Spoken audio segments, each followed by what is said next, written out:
Good morning, everybody. We are live. How are you guys doing? Welcome to our newest episode of Bulls, Bears, and Breakfast. Just having a quick look at my own mobile phone here. Yeah, seems to be working great. So I can shut this off. I hope you had a little bit of breakfast already, depending, of course, on where you are living in the world. I don't want to keep you too busy today. Just a couple of things I think that are becoming important this week. So, of course, we are going to have a look at the usual suspects again. I want to talk about Bitcoin, especially today. I think there are some kind of cool developments, in my opinion, that point to how to put it without spoiling the beans already. Well, I mean, just continue to watch. You'll understand later on what I mean. I want to have a quick look also at our new crypto futures trading platform. We're going to have another live stream where I go more into detail later this week already, probably on Friday, if everything works out.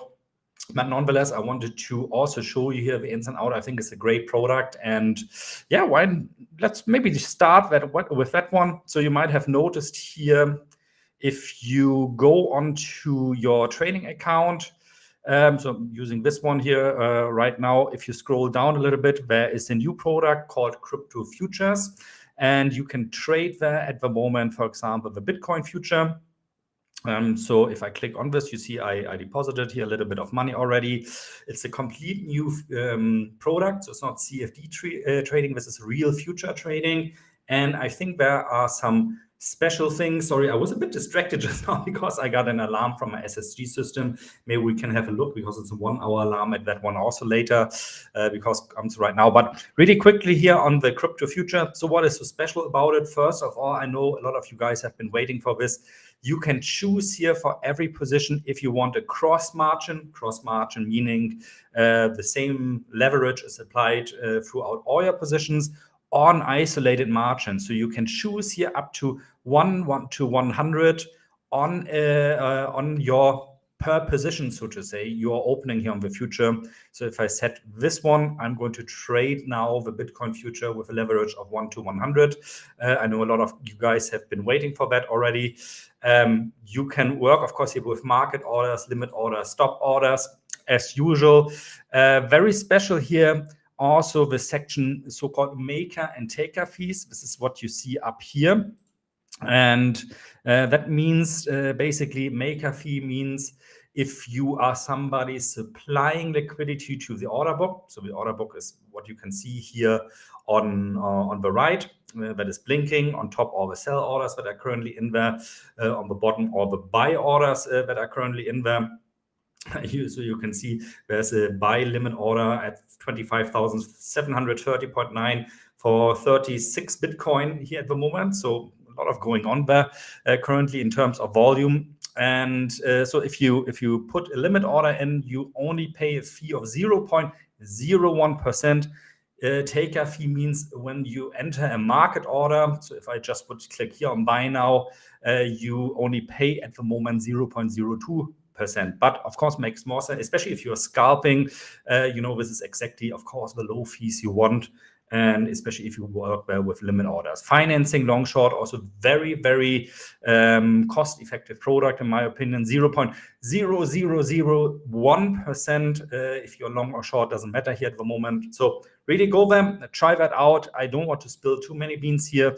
We're going to get back to this probably on Friday in a detailed live stream where I want to show you also some tricks how to really operate with this one very well. We have a new promo code, by the way, as well. So if you use this promo code, you will get up to $7,000 in bonus on your deposit. Gold Timber. It's not really Gold Timber. I don't know why I choose that one. Seasonality is speaking a little bit against a Gold Timber. More on that later. Those promo codes, we have a new one every month there. And if you miss one or two, maybe here by watching this live or watching recordings of this show, you can, of course, always come also into our Academy Telegram group, where I also share these promo codes regularly. So don't miss out on it. Let's jump into the action. As always, you can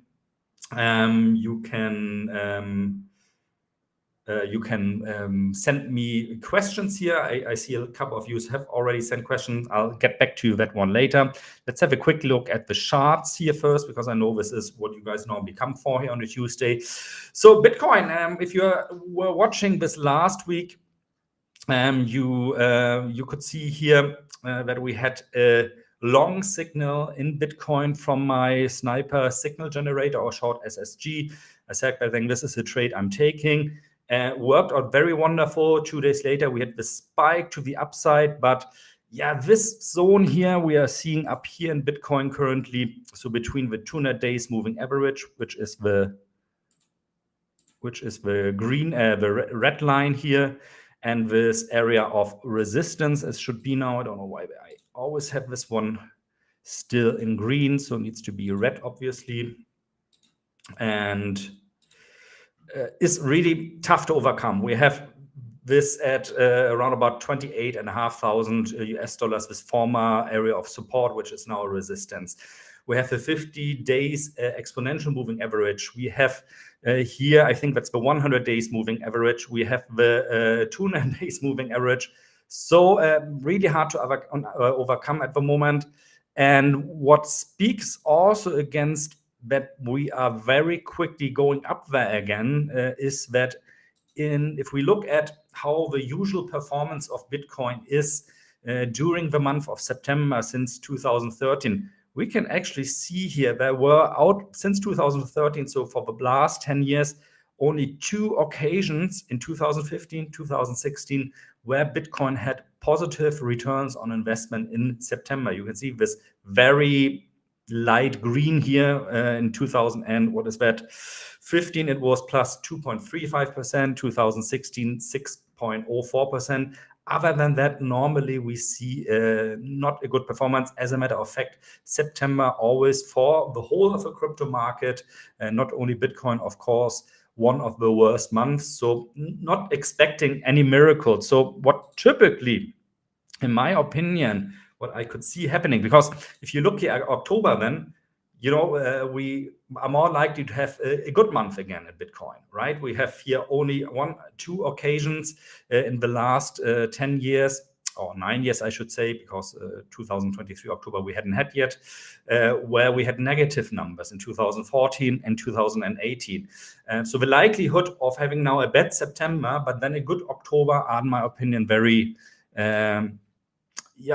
very likely. And typically what we could see, in my opinion, is maybe that we even break under the support of 25,000, go down all the way to this area here between 22 and 23,500 US dollars. This is then an area, honestly speaking, where I would buy some long-term and swing trading positions again. Favorable would, of course, be that in line also again with the SSG here to get a long signal, because I think what we could see by the end of the year then is really prices massively going to the upside. Like really those insane green candles we sometimes get on Bitcoin. I remember this year when we shot up from 25,000 all the way to 31,500 US dollars. This kind of came out of nowhere again. And for me, if I look at the fractals here, especially like what was happening here, looks a lot like, oh God, it's like so hard to see now with all my scribbles on there. It looks a little bit like this. So I wouldn't necessarily at the moment still buy here at 25,000 US dollars. Should we see dipping us down again?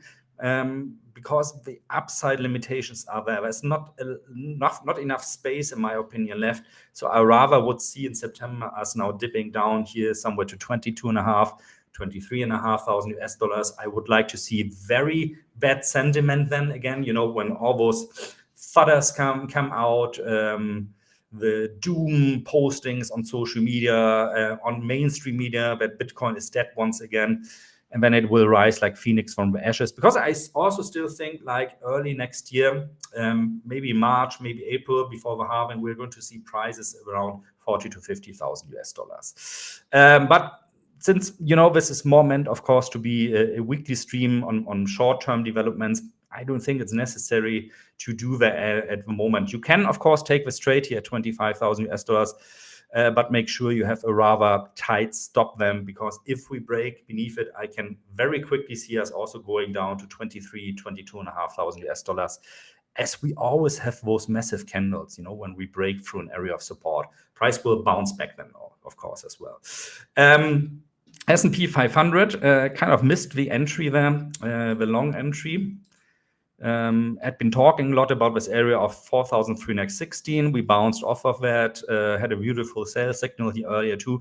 Also not much to do. Should we see prices going here now in September this week into this area of 4,580, I would prefer a short trade there and then play it until we reach here the yellow 50 days exponential moving average, or maybe even all the way down to 4,300 again. We have, not this week, next week coming up, I think, inflation data that is coming out.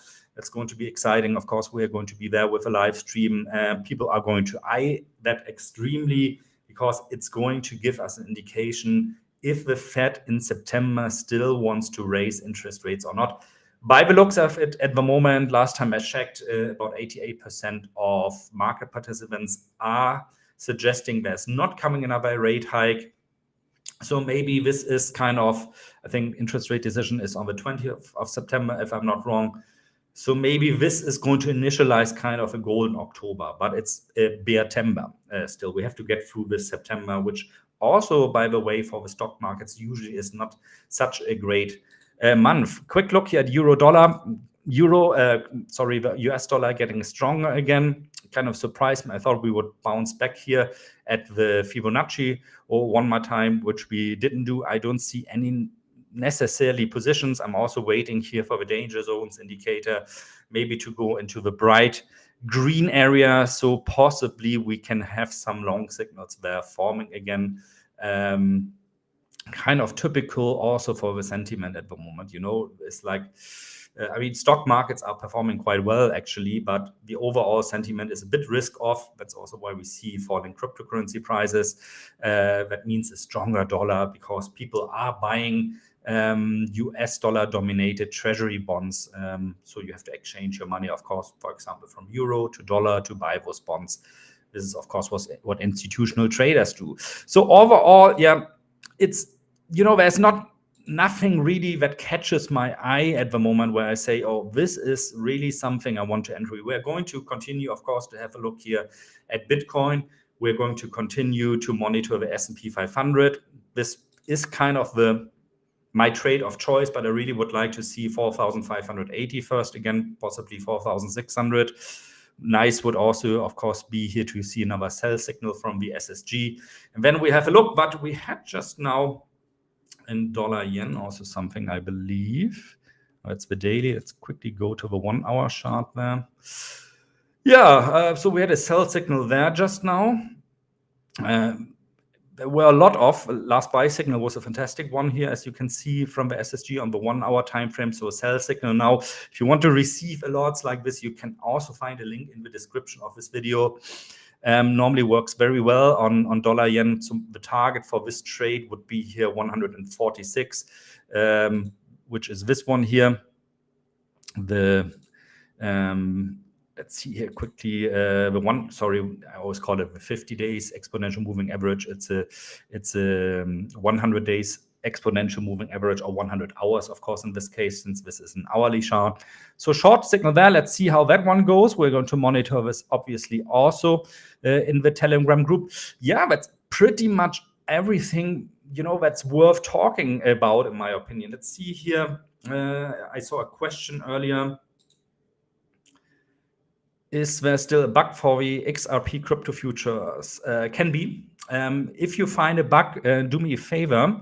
What you can do then is, let me quickly here, for example, for the Bitcoin future, you can go on this sign here, up here, to report a bug to our support team, and then they are immediately going to forward this also to the development team. So it's still a new product for sure.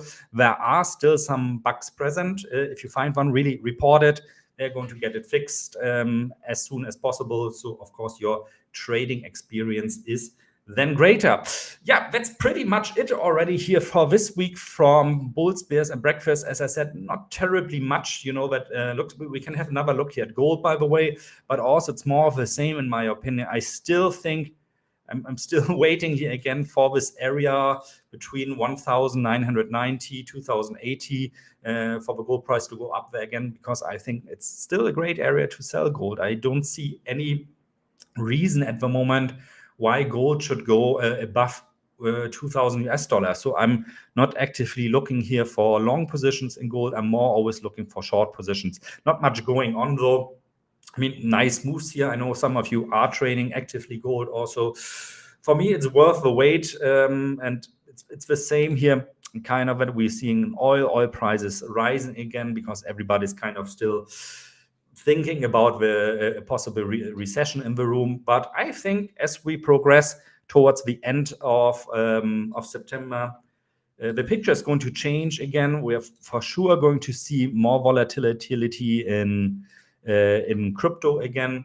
Until then, we have to stay a little bit patient. This week also nothing really coming out in terms of exciting news. This is going to change next week. We're going to have inflation rate. We are going to have the week after this the interest rate decision. So bear with me and come back next week. Maybe watch some other videos of the Trading Academy in between. And yeah, that's it from me for this week in terms of Bulls, Bears, and Breakfast. See you guys very soon again. Come to the Telegram channel to get updated if there should be a positioning waiting around the corner, especially in the SP 500. Take care, guys.